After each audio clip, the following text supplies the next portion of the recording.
We really need Checo to get into that window because, not this year so much, but next year, we need him to fire on all cylinders. Red Bull's first real admission that Sergio Perez needs to do more for the team to be able to rely on him in a closer championship fight in the future feels like a significant step forward in not so much their relationship as Red Bull's awareness of their driver situation. Red Bull aren't backing down this time and are making sure that Perez now knows that he is in real danger of losing his seat. But could they really send away the Mexican? For a period, it appeared that Red Bull would be able to glide through on the strength of the 2023 car and Max Verstappen's driving abilities. Verstappen has won both championships on his own, so any flaws with the second driver have been covered up.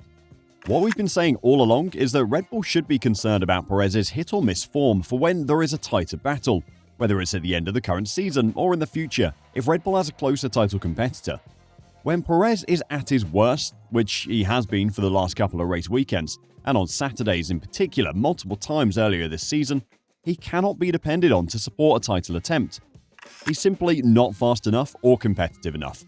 But Red Bull has never had to worry about that, since it was always a potential issue. With only a few races remaining this season, a possibly different 2024 season is not far away. Thus, Red Bull is implying that Perez must quickly regain his form. That's really tough language. Coming from Horner, who does not like to publicly throw anyone under the bus and is quite protective of his own people, this is a clear admission that Perez is not doing a good enough job, and Red Bull is now concerned about him in 2023 and 2024. There are only so many times Red Bull can say how much it wants its first ever 1-2 finish in the Drivers' Championship. Perez is lucky that Lewis Hamilton and Fernando Alonso were unable to capitalize on his poor performance in Qatar. Hamilton, in particular, lost the ball there. That may have given Perez an extension in the championship clash. However, he's in severe danger of just hobbling across the finish line to finish second in points in a car that has comfortably controlled the championship in Verstappen's hands. So the big question is, has Perez let F1 fans down? Former F1 champion Nico Rosberg recently spoke on the subject. Rosberg said, "First of all, I feel for him because it's such a horrible situation to be in. This pressure of the world on his shoulders and the social media world is criticizing him so much. All F1 fans are relying on him as well to keep things exciting. And in a way, he let F1 fans down because he made it too easy for Verstappen."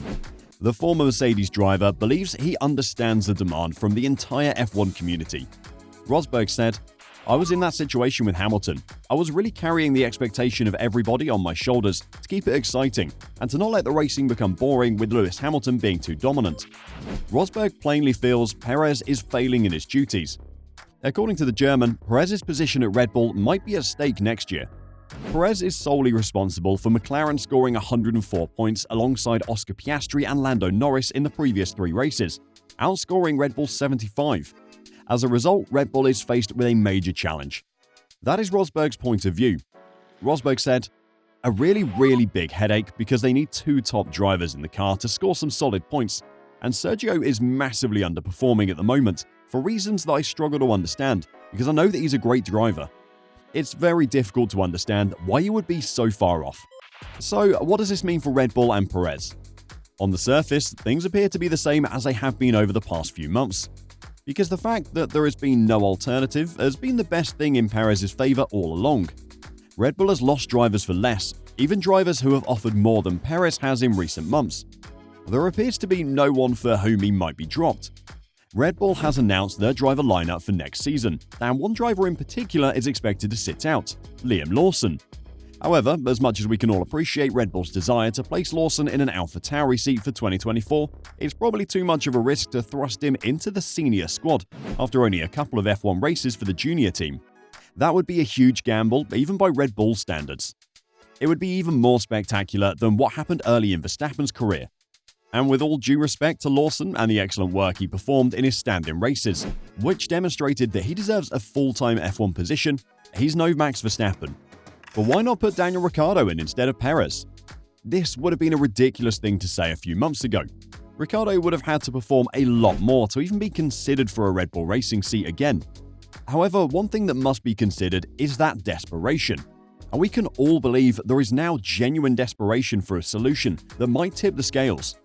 The good news for Perez is that Ricciardo has not been in the AlphaTauri for the previous few races to build a case for himself, while the case for dumping Perez has never looked stronger. If Ricardo had been in the car instead of Lawson, and if Ricardo had scored points in Singapore, and maybe Japan as well, and done well in Qatar, Perez would be under immense pressure for 2024 based on his own results in this run of races.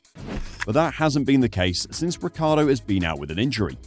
Unfortunately for Perez, Ricardo is returning at a time when he's under more scrutiny and criticism than ever before, particularly from within Red Bull. The United States Grand Prix will be his first racing weekend since injuring his hand at the end of August in the Netherlands. If Ricardo returns to 90 or 95% of what he gave Red Bull before leaving in 2018, Red Bull will have to seriously consider going for it. Perez at his best provides Red Bull with all it requires, even in a close title race. The issue is that Perez must be at his best for the whole season, or at least 95% of it, for Red Bull to benefit. The Perez we've seen more than once since Baku nearly 6 months ago hasn't been his best. But let's pretend Ricardo isn't back to his best. Assume Ricardo is at McLaren level. That won't be enough for Red Bull either. He was abysmal at McLaren. However, Ricardo has an advantage. Has Red Bull got that much to lose by giving him a go in Perez's seat if he shows up at AlphaTauri looking competitive and delivers some of his old racecraft? If he can prove in the simulator that he's doing a fair job relative to Verstappen? Is there anything to lose by going for Ricardo if it has lost trust in Perez's ability to drive at the level necessary to support Verstappen effectively, support a Constructors' Championship campaign properly, and offer the team what it needs? If the overarching idea is that Ricardo will not offer much less than Perez, even if the deal falls through, then Red Bull hasn't lost much by trying. And while doing so, they'll also free up a spot for Liam Lawson at AlphaTauri. The concern for Austin and beyond is whether Ricardo returns with any lingering effects from his hand injury or other issues. If he's fully recovered, his reintroduction comes at the worst possible time for Perez. Red Bull still wants to make this work with Perez and wants him to reset and regain some of the form that he showed in flashes throughout the season, not just at the start. Red Bull's hand is ultimately forced in terms of needing to be patient since there isn't a fail-safe option. But that might change if Ricardo returns to the grid in one of the 4 Red Bull cars.